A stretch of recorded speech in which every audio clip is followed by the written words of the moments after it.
உங்களில் நிறைய பேர் கேட்டிருந்தீங்க, நம்ம ஸ்லீவ் மார்க் பண்ணும்போது இந்த மாதிரி 4ஆ ஃபோல்டு பண்ணி மார்க் பண்ணுவோம் இல்லையா?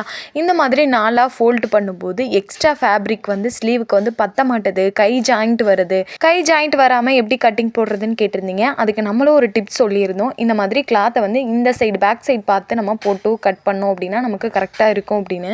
அந்த மாதிரி போடும்போது பேக் பார்ட்டுக்கோ ஃப்ரண்ட் பார்ட்டுக்கோ கிளாத் வந்து பத்த மாட்டுதுன்னு சொல்லியிருந்தீங்க. இதுக்கு நம்ம இன்னொரு டிப் பார்க்கலாம். நம்மளோட ஸ்லீவ் இருக்கு இல்லையா, லெஃப்ட் சைடு உள்ள ஸ்லீவோட கிளாத்தை அப்படியே நம்ம பேக் பார்ட்லாம் கட் பண்ணுவோம் இல்லையா, அதுக்கு நேராக இந்த மாதிரி 4ஆ ஃபோல்டு பண்ணி போட்டுட்டு கீழே பாட்டமில் ஒரு 1 இன்ச்சுக்கு வந்து கிளாத்தை வந்து விட்டுட்டு நீங்கள் மார்க் பண்ணிக்கோங்க. இப்போ ஸ்லீவோட ஷோல்டர் பார்த்தீங்க அப்படின்னா நம்ம அந்த மாதிரி ஃபோல்டிங் பண்ணி போட்டிருக்கோம் இல்லையா, அதுக்கு நேராக இருக்கிற மாதிரி வச்சு மார்க் பண்ணிக்கோங்க. இந்த மாதிரி நம்ம போட்டு மார்க் பண்ணும்போது ஸ்லீவும் நமக்கு கிளாத் வந்து நம்ம எவ்வளோ வேணுமோ எக்ஸ்ட்ரா மார்க் பண்ணிக்கலாம். பேக் பார்ட்டு அண்ட் ஃப்ரண்ட் பார்ட்டும் நமக்கு கிளாத் தாராளமாக இருக்கும். 40 இன்ச்சுக்கு உள்ள வரையும் இந்த மாதிரி நம்ம போட்டு மார்க் பண்ணலாம். 42 இன்ச்சு இருக்காங்க அப்படின்னா கண்டிப்பாக 1.25 மீட்டர் வாங்கி நீங்கள் இந்த மாதிரி கட்டிங் போடுங்க.